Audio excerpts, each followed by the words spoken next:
சேலம் மாவட்டம் மேட்டூரில் ரவுடிகள் மதுபோதையில் முதியவரை அடித்துக் கொன்ற சிசிடிவி காட்சிகள் வெளியாகி உள்ளன. நாட்டாமங்கலத்தை சேர்ந்த ராஜேந்திரன் என்ற முதியவர் அருகே இருந்த தேநீரகத்தில் தேநீர் அருந்திக் கொண்டிருந்தார். அப்போது பிரகாஷ், கபிலன் ஆகிய ரவுடிகள் மதுபோதையில் கஞ்சாவை புகைத்து முதியவர் முகத்தில் புகையை விட்டதாக தெரிகிறது. இதனை முதியவர் தட்டி கேட்டதால் பிரகாஷ் கடுமையாக தாக்கவே முகம், தலையில் பலத்த காயம் ஏற்பட்டு அவர் சம்பவ இடத்திலேயே பரிதாபமாக உயிரிழந்தார். தொடர்ந்து தலைமறைவான இருவரையும் போலீசார் கைது செய்து நீதிமன்ற காவலுக்கு அனுப்பி வைத்தனர். பிரகாஷ் மீது கொலை வழக்கும், கபிலன் மீது அடிதடி வழக்கும் உள்ளதாக தெரிவிக்கப்பட்டுள்ளது. இந்நிலையில் முதியவர் தாக்கப்பட்டு உயிரிழந்த சிசிடிவி காட்சிகள் வெளியாகியுள்ளது. புதுச்சேரியில் இருந்து கொண்டு வந்த மது பாட்டில்களை பறிமுதல் செய்ததால் போலீசார் காலில் விழுந்து கெஞ்சிய மதுப்பிரியர்களின் காட்சிகள் வெளியாகி உள்ளது. தமிழ்நாட்டில் தேர்தலையொட்டி 3 நாட்கள் மதுக்கடைகள் மூடப்பட்டுள்ளன. இந்நிலையில் புதுச்சேரியில் இருந்து மதுபானங்களுடன் ஷேர் ஆட்டோவில் கடலூர் நோக்கி சிலர் சென்று கொண்டிருந்தனர். ஆல்பேட்டை செக் போஸ்டில் போலீசார் மற்றும் துணை ராணுவத்தினர் ஷேர் ஆட்டோவை சோதனையிட்ட போது மது பாட்டில்களை பறிமுதல் செய்தனர். அப்போது மதுப்பிரியர்கள் பலரும் அதனை தங்களிடம் கொடுத்துவிட கோரி காவலர்களின் காலில் விழுந்து கெஞ்சினர். தொடர்ந்து அவர்களின் உள்ளாடைகளில் மறைத்து வைத்திருந்த மது பாட்டில்களை போலீசார் பறிமுதல் செய்தனர்.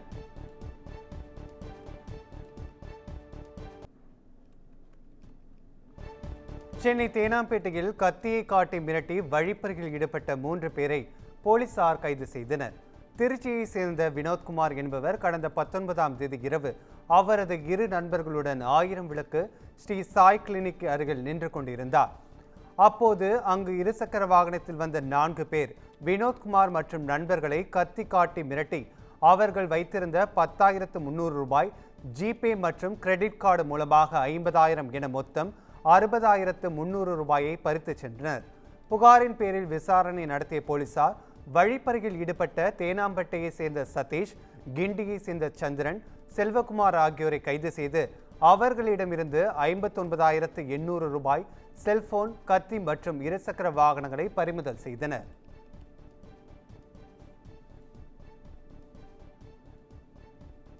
தமிழகத்தில் சட்டமன்ற தேர்தலுக்கான பிரச்சாரம் முடிவடைந்த நிலையில் திருப்பூர் மாநகரம் மற்றும் மாவட்ட எல்லை பகுதிகளில் போலீசார் தீவிர வாகன சோதனையில் ஈடுபட்டு வருகின்றனர். குறிப்பாக பணப்பட்டுவாடாவை தடுக்க வெளி மாவட்ட பதிவெண் கொண்ட கார்களில் தீவிர சோதனை மேற்கொண்டு வருகின்றனர். இதேபோல் பல்லடம் பகுதியிலிருந்து திருப்பூர் மாநகருக்குள் வரும் வழியில் வீரபாண்டி பகுதியிலும் தடுப்புகள் அமைத்து துப்பாக்கி ஏந்திய போலீசார் தீவிர கண்காணிப்பில் ஈடுபட்டு வருகின்றனர்.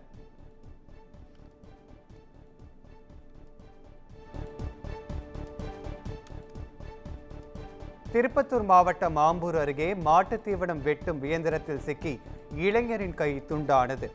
மிட்டாளம் ஊராட்சிக்குட்பட்ட குட்டகந்தூர் பகுதியை சேர்ந்த தேசிங்ராஜ் என்பவர் விவசாய நிலத்தில் கால்நடைகளுக்கு மாட்டுத் தீவன புல் வெட்டும் இயந்திரத்தை இயக்கிய போது அவரது வலது கை இயந்திரத்தில் சிக்கி துண்டானது. அங்கிருந்தவர்கள் தேசிங்ராஜாவை மீட்டு சிகிச்சைக்காக ஆம்பூர் அரசு மருத்துவமனையில் அனுமதித்தனர். மருத்துவர்கள் முதலுதவி அளித்த பின் மேல் சிகிச்சைக்காக தேசிங்ராஜ் வேலூர் அரசு மருத்துவமனைக்கு ஆம்புலன்ஸ் மூலம் அனுப்பி வைக்கப்பட்டார். சம்பவம் தொடர்பாக உமராபாத் காவல்துறையினர் வழக்கு பதிவு செய்து விசாரணை மேற்கொண்டு வருகின்றனர்.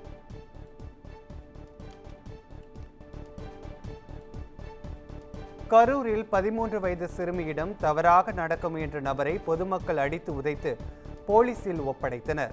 கரூர் ராயனூர் பகுதியை சேர்ந்த 13 வயது சிறுமியிடம் பக்கத்து வீட்டை சேர்ந்த விஜய் என்ற இளைஞர் பாலியல் அத்துமீறலில் ஈடுபட முயன்றதாக கூறப்படுகிறது. இதனை பார்த்த அக்கம் பக்கத்தினர் அவரை அடித்து உதைத்தனர். தகவல் அறிந்து வந்த போலீசார் அவரை காவல் நிலையம் அழைத்து சென்று விசாரணை நடத்தி வருகின்றனர்.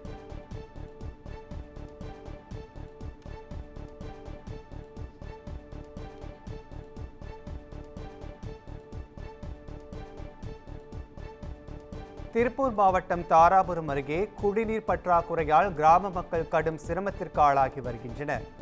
மருதூர், கள்ளிப்பாளையம், கிரிசனபாளையம், நல்லூர் உள்ளிட்ட 32 கிராமங்களில் 5000த்திற்கும் மேற்பட்டோர் வசிக்கும் நிலையில் குடிநீர், விவசாயம் மற்றும் கால்நடைகளுக்கு தண்ணீர் இல்லாமல் தவித்து வருவதாக மக்கள் கவலை தெரிவித்துள்ளனர்.